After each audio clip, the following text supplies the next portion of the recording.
एक लेडीज से पठाओ सरोज भाई, एक लेडीज से पठाओ एक सरोज भाई, एक लेडीज से पठा दो कि तोरा बिना दुनिया बुराहाल लागे गोरे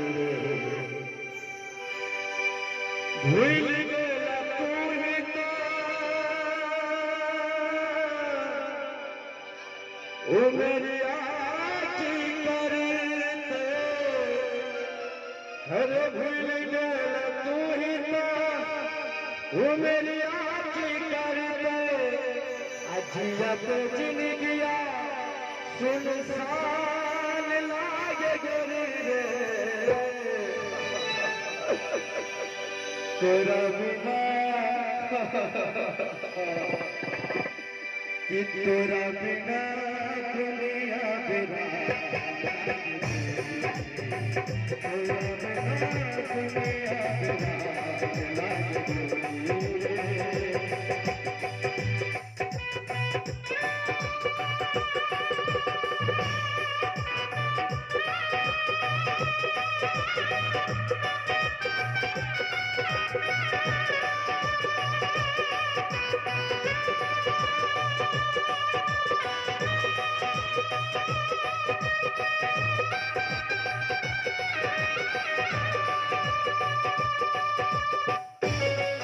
दुनिया बिना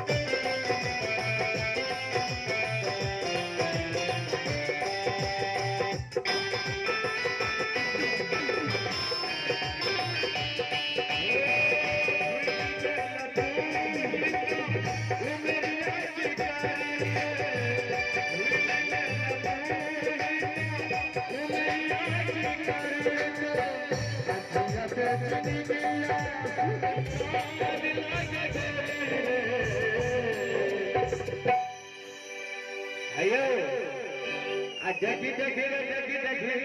अरे फिल्म के शूटिंग में जाए थे रे रमन रमन में डरे बचे रे छोरा सा बोले का बवाल भैया ये रे बाप रे अजियत जिंदगिया सुनसान लागे गोरे कि तेरा बिना दुनिया बिना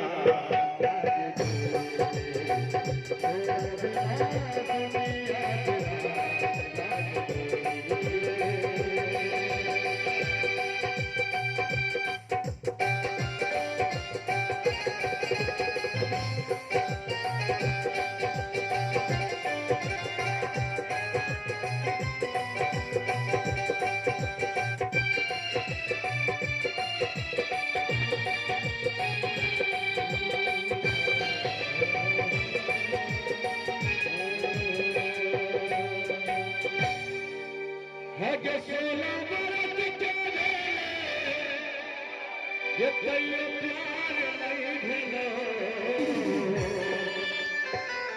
मन के छोरा साझे भगत हर जीवन छो हर जीवन छो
हटे कुचिया चल कुछ करे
भैया के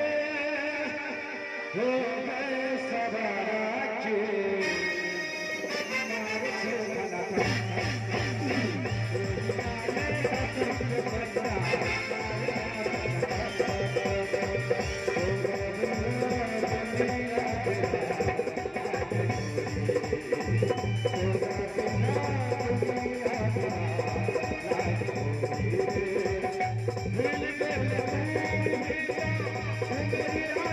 Thank you.